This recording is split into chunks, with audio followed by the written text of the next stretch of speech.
क्या माँ, कम से कम लस्सी तो ठंडी करके पिला देती। और ये कैसी लस्सी है? पूरे ग्लास पानी में 1 चम्मच दही डाल देने से लस्सी नहीं बनती है माँ। अरे चुपचाप पी लेना, ज्यादा चक्कर चक्कर मत कर। ठीक है, तो फिर आप भी पियो अपनी ये बकवास गर्म पानी जैसी लस्सी।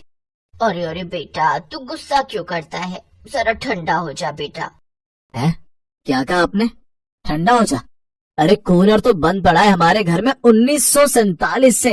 कबूतर रहते हैं उसमें अपने पूरे परिवार के साथ। सिर पे लटका ये पंखा आग उगलता है आग, और आप कह रही हो कि ठंडा हो जाऊं? माँ बस भी करो, इतनी कंजूसी भी ठीक नहीं है। चुप कर, मुझे सिखाने चला है। अगर इतना सोच समझ कर नहीं चलती ना तो। बस अब फिर से आप अपना बचत पुराण मत शुरू करो, जा रहा हूँ मैं। इतना कहकर रंजीत वहाँ से चला गया। रंजीत जब छोटा था तभी उसके पिता की एक हादसे में मौत हो गई थी, जिसके बाद उसकी माँ कमला ने बड़ी मेहनत और मुश्किलों से रंजीत को पाल पोस कर बड़ा किया था।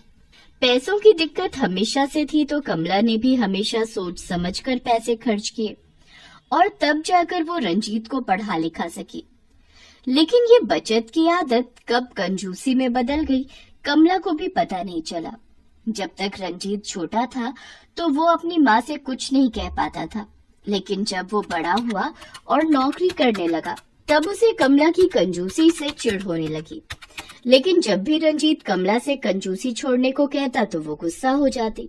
और फिर एक दिन, माँ मैं ऑफिस जा रहा हूँ, आज बहुत लेट हो गया, अब वही खाना ऑफिस की कैंटीन से ही खा लूंगा, ठीक है ना? ओए रुक जा, ये ले अपना टिफिन लेता जा। अरे वाह, पर आप तो कह रही थी कि आज सब्जी नहीं बनी है।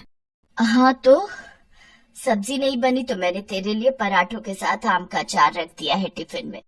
माँ आप भी ना। अरे क्या हो गया? रहने दो आप, मैं खा लूंगा पराठे और आपका ये शाही अचार। रंजीत मुंह बनाकर चला गया। वो कहना तो बहुत कुछ चाहता था लेकिन कुछ कह नहीं पाया। उधर ऑफिस में लंच टाइम पर रंजीत ने कैंटीन से सब्जी खरीदी और पराठों के साथ खाने लगा। खाना खाते हुए वो गहरी सोच में था। हे भगवान, क्या होगा मेरी माँ का? उनकी ये कंजूसी कब जाएगी? रंजीत का मानना था कि जब तक वो नहीं कमा रहा था तब तक कमला की कंजूसी जायज थी, लेकिन अब जब वो अच्छा खासा कमा रहा था तो वो चाहता था कि कमला अब उसके पैसों से सारी सुख सुविधाओं का फायदा उठाए। पर कमला खुद को बदलने के लिए बिल्कुल तैयार नहीं थी। फिर एक शाम, क्या हो गया माँ, आप ऐसे घर के बाहर क्यों बैठी हो? अरे वो घर के अंदर बहुत उमस हो रही है।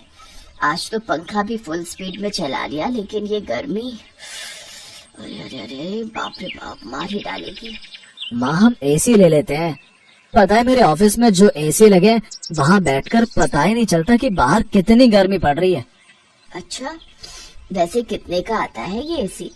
बढ़िया एसी पड़ जाएगा करीब 30,000 का। है? बाप रे, इतना महंगा? और फिर बिजली भी खाएगा पेट भर कर। अब माँ एसी है तो बिजली भी खाएगा ही। रहने दे बेटा, एक तो इतना महंगा, ऊपर से बिजली का बिल भी बढ़ेगा। पिछले महीने इतनी कम बिजली चलाई फिर भी पूरे 400 का बिल आया, बताओ। ओफो माँ, आज के टाइम पे 400 रुपए कुछ नहीं होते। अच्छा, 400 रुपए में तेरे वो 4-5 ब्रांडेड कच्छे आ जाएंगे, पता है ना? तो आप ये चाहती हो कि मैं उन्हीं कच्छों को पहनकर सारी गर्मी निकाल दूं? हद है यार माँ। रंजीत खिसियाकर घर के अंदर चला गया। फिर अगले दिन, अब रंजीत तैयार हो गया क्या? हाँ माँ, पर माँ अभी भी सोच लेते हैं, अभी मेरी उम्र ही क्या है? ये सुनो, पूरा 25 का हो गया, अब नहीं तो कब शादी करेगा जरा बता दो। कमला रंजीत को उसकी शादी के लिए लड़की दिखाने ले जा रही थी। रंजीत ने जब ममता को देखा तो पहली ही नजर में उसे दिल दे बैठा। वो बहुत सुंदर और सुशील थी। कुछ ही दिनों में चट मंगनी और पट ब्याह भी हो गया। ममता विदा होकर अपने ससुराल आ गई। फिर अगली सुबह ममता जल्दी उठ गई। उसे प्यास लगी थी तो वो किचन के पास आई, जहाँ उसने फ्रिज देखा, लेकिन फ्रिज खोलते ही वो चौंक गई। हैं? ये क्या? फ्रिज में कपड़े कौन रखता है? कमला के घर में फ्रिज तो था पर उसने कभी फ्रिज को चलाया ही नहीं, बल्कि वो तो फ्रिज को अलमारी की तरह इस्तेमाल करती थी। ममता फ्रिज को देख ही रही थी कि तभी पीछे से कमला आ गई। क्या देख रही हो बेटी? वो फ्रिज में कपड़े ये। अरे वो हुआ यूं कि सूटकेस में छेद हो गया था, तो मुए चूहे उसके अंदर घुसकर कपड़े कुतरने लगे। तो आपने कपड़े फ्रिज में रखने शुरू कर दिए? पर ठंडा पानी वो कहाँ मिलेगा माँ जी? पानी? अरे वो तो रहा सामने उस घड़े में, हम उसी से पानी पीते हैं। और पता है, ये तेरे ससुर जी लाए थे जब रंजीत मेरी गोद में था। इस घड़े का पानी इतना ठंडा होता है ना कि दुनिया भर के फ्रिज फेल है इसके आगे। अब अच्छा ठीक है। जैसे जैसे वक्त गुजरा ममता समझ गई कि उसकी सास आला दर्जे की कंजूस है। फिर एक शाम, माँ जी अब टीवी देखें। अरे क्या करोगी टीवी देखकर? टीवी पर भी ना आजकल बस गंदगी ही दिखाई जा रही है। हाँ ये भी ठीक है, टीवी से अच्छा तो पड़ोसियों और दोस्तों से ही बात कर लो।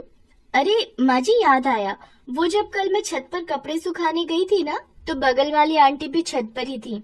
मैंने उन्हें नमस्ते कहा पर उन्होंने कोई जवाब ही नहीं दिया। उन्हें कुछ कम सुनाई देता है क्या? क्या?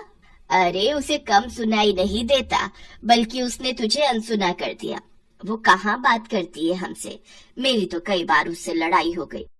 कमला की बात ममता को कुछ ठीक नहीं लगी और फिर उसी रात उसने रंजीत से इस बारे में बात।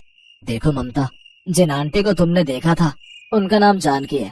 पहले हमारे और उनके बीच में बहुत अच्छे रिश्ते थे, पर माँ की कंजूसी की वजह से रिश्ते खराब हो गए। वो बुरी नहीं है, पर हम उनसे बात नहीं करते, इसलिए वो हमसे बात नहीं करती। रंजीत और ममता की शादी को 1 साल बीत गया और गर्मियां फिर लौट आईं। इस बार गजब की गर्मी पड़ रही थी। फिर एक दिन ममता की तबीयत अचानक खराब हो गई। उसे तेज बुखार था। ममता ने रंजीत को फोन किया तो वो ऑफिस से दौड़ा चला आया। अरे ममता, तुम तो बुरी तरह से तप रही हो, चलो डॉक्टर के पास चलते हैं। अरे तू चिंता क्यों करता है, बस बुखार ही तो है। मैंने खिचड़ी बनाई है इसके लिए, शाम तक ठीक हो जाएगी, तू चिंता मत कर। और ये ले पानी, इसमें पट्टी डालकर इसके सिर पर रख दे, फिर देखना कैसे झट से इसका बुखार उतर जाएगा। रंजीत ने जैसे ही पानी को छूकर देखा तो वो हल्का गर्म था। रंजीत के सब्र का बांध अब टूटने लगा और वो गुस्से से बोला, बस माँ, बहुत हो गया। आपने अब तक जो किया सो किया, पर अब और नहीं। आपने तो कंजूसी की हद ही पार कर दी है। आज अगर आपका फ्रिज चलता होता तो कम से कम उसमें से ठंडा पानी तो मिल जाता ममता के सिर पर पट्टी रखने के लिए। अरे तो भड़क क्यों रहा है? जा कल्लू जूस वाली की दुकान से 5 रुपए की बर्फ ले आ, उसमें कौन सी बड़ी बात है। माना कि बीवी है तेरी, पर मेरी भी बहू है। अब मैं कोई दुश्मन थोड़ी ही हूँ इसकी। बस भी करो माँ, कितनी कंजूसी दिखाओगी? अब बस बहुत हो गया। तुम तो बदलोगी नहीं, लगता है अब मुझे ही कुछ सोचना पड़ेगा। अब तुम्हारे साथ रहना बड़ा मुश्किल है माँ। गुस्से में रंजीत ने बहुत बड़ी बात बोल दी थी। गुस्से में वो अपनी मोटरसाइकिल की तरफ बढ़ा, पर उसने देखा कि उसकी बाइक पंचर थी। रंजीत ने गुस्से में बाइक पर जोर से लात मारी और रिक्शा लेने के लिए बाहर की तरफ दौड़ा। तभी सामने उसकी पड़ोसन जानकी खड़ी थी। बेटा तू चिंता मत कर, अब मैं रिक्शा लेकर आती हूँ। तू ये ले, ये फ्रिज का ठंडा पानी है, तू जाकर बहू के सिर पर ठंडी पट्टी रख दे, तब तक मैं रिक्शा ले आती हूँ। Thank you aunty. पर आपको कैसे पता चला? अरे जब तू अपनी माँ से लड़ रहा था तो मैं बाहर ही थी, मैंने सब सुन लिया था। अब जल्दी कर। फ्रिज के ठंडे पानी की पट्टी रखते ही ममता को आराम आने लगा। तब तक जानकी भी रिक्शा लेकर आ गई। रंजीत ममता को रिक्शे में बिठाकर डॉक्टर के पास ले गया। उधर कमला ने जानकी के सामने हाथ जोड़ लिए। मुझे माफ कर दे जानकी। अरे अरे क्या कर रही है, रहने दे, तेरी बहू मेरी बहू। पर कमला अब तू कंजूसी छोड़ दे, वरना बुढ़ापे में बहू के साथ साथ बेटे से भी हाथ धो बैठेगी। सही कह रही हो, मेरी कंजूसी की वजह से रंजीत ने तो सहा ही है, ममता भी बेचारी चुपचाप सहती रही। चल कोई बात नहीं, आज चल तुझे चाय पिलाऊं। नहीं मैं कल आऊंगी, अभी मुझे फ्रिज साफ करना है। फ्रिज से वो काम लेना है जिसके लिए वो बना हुआ है। अपने बेटे बहू से दूर हो जाने के जिक्र भर से कमला सिहर उठी थी, तो अब जाकर उसकी समझ में आया कि उसे बदलना ही होगा। और इसकी शुरुआत कमला के उस फ्रिज से ही हुई, जो अब तक बस एक अलमारी बनकर कोने में पड़ा था।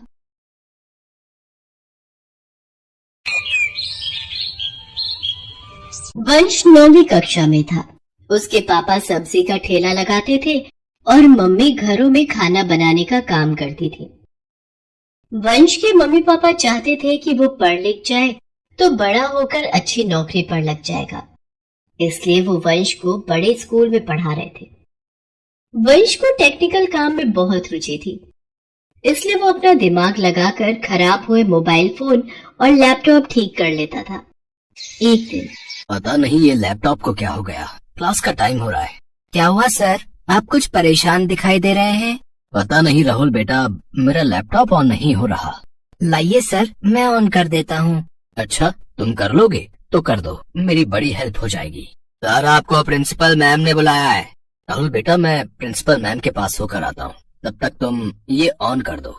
Okay sir. राहुल काफी कोशिश करता है पर उससे लैपटॉप ऑन नहीं होता। तभी वंश वहां से जा रहा था। उसने राहुल से कहा, लाओ इधर दो, ये ऐसे ऑन नहीं होगा, मैं ऑन कर देता हूँ। वंश लैपटॉप ऑन कर देता है। तभी टीचर के आते ही राहुल पलट जाता है और वंश के हाथ से लैपटॉप छीन लेता है। वंश, ये लैपटॉप बहुत महंगा है, इसे हाथ मत लगाओ। सर ये लीजिए, मैंने लैपटॉप ऑन कर दिया है। वंश, तुम यहाँ क्या कर रहे हो? कभी देखा भी है इतना महंगा लैपटॉप? चलो क्लास में जाकर बैठो, लंच टाइम खत्म हो गया है। राहुल बेटा, तुमने तो कमाल कर दिया, मेरा लैपटॉप ऑन कर दिया। Thank you sir. राहुल साफ साफ झूठ बोल देता है और वंश बेचारा एक गरीब होने के कारण कुछ नहीं बोल पाता। अगले दिन स्कूल में कंप्यूटर की क्लास थी। टीचर ने सभी बच्चों से लैपटॉप लाने के लिए कहा। कल सभी बच्चे अपना अपना लैपटॉप लेकर आएंगे, मुझे एक प्रोजेक्ट करवाना है। मेरा लैपटॉप बड़ी मुश्किल से राहुल ने ठीक किया है, मैं नहीं चाहता कि ये दोबारा खराब हो, इसलिए सभी बच्चे अपने अपने लैपटॉप पर काम करेंगे। सर मेरे पास लैपटॉप नहीं है। मुझे कुछ नहीं पता, कहीं से भी लाओ। कल तक मुझे हर बच्चे के पास लैपटॉप दिखना चाहिए। तुम्हें पता है मेरे पास 1 लाख रुपए का लैपटॉप है, मेरे पापा ने मेरे जन्मदिन पर उपहार में दिया था। मैं उस पर बहुत अच्छी अच्छी मूवी देखता हूँ और गेम खेलता हूँ। राहुल बच्चों से बातें कर रहा था और वंश अंदर ही अंदर परेशान हो रहा था कि वो घर जाकर अपने मम्मी पापा को क्या बोलेगा। वंश घर पहुंचता है और अपने पापा से इस बारे में बात करना चाहता था, पर उसने सुना उसके पापा पहले से ही परेशान हैं। जानकी घर का किराया, बिजली पानी का बिल और ये राशन के, ये वंश की स्कूल फीस, बाकी ये 2000 रुपए बचे हैं, वक्त जरूरत के लिए अलग रख देना। पापा के पास तो सिर्फ 2000 रुपए ही बचे हैं। मैं उनसे नए लैपटॉप के बारे में बात करूंगा तो वो परेशान हो जाएंगे। नहीं, मैं अभी बात नहीं कर सकता।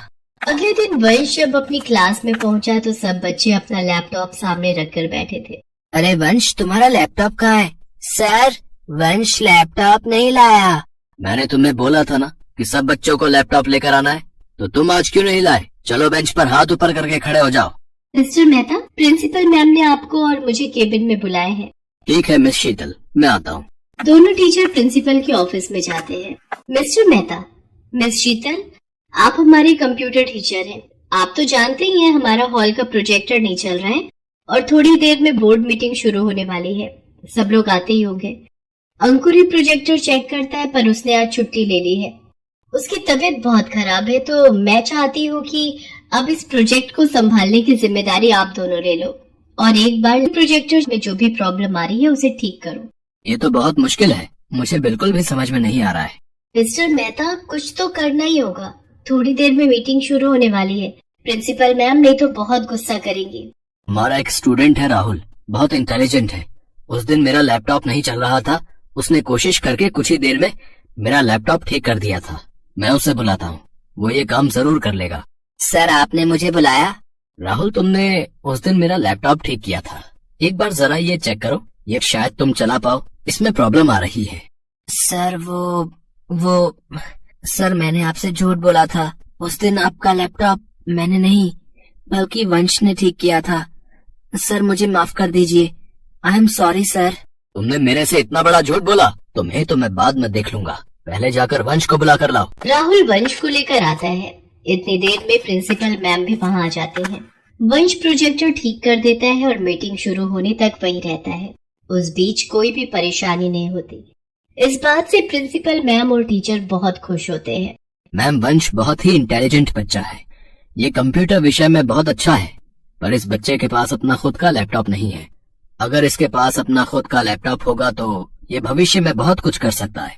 आप ठीक कह रहे हैं मिस्टर मेहता। हमारे स्कूल में ऐसे होनहार बच्चे होना हमारे स्कूल के लिए गर्व की बात है। अगले दिन स्कूल के हॉल में जब सब बच्चे इकट्ठे हुए थे, प्रिंसिपल मैम वंश को स्टेज पर बुलाती हैं और उसे एक लैपटॉप उपहार में देती हैं। वंश बेटा, ये तुम्हारा पुरस्कार भी है और स्कूल की तरफ से उपहार भी है, तुम्हारा अपना लैपटॉप। मैं चाहती हूँ हमारे स्कूल का हर बच्चा वंश की तरह होनहार बने। Thank you ma'am, thank you so much. Hall में खड़े सब बच्चे तालियां बजाते हैं। राहुल को भी अपनी गलती का एहसास हो जाता है। वंश अपना पुरस्कार लेकर घर जाता है, जिसे देखकर उसके मम्मी पापा बहुत खुश होते हैं और वंश को गले से लगा लेते हैं।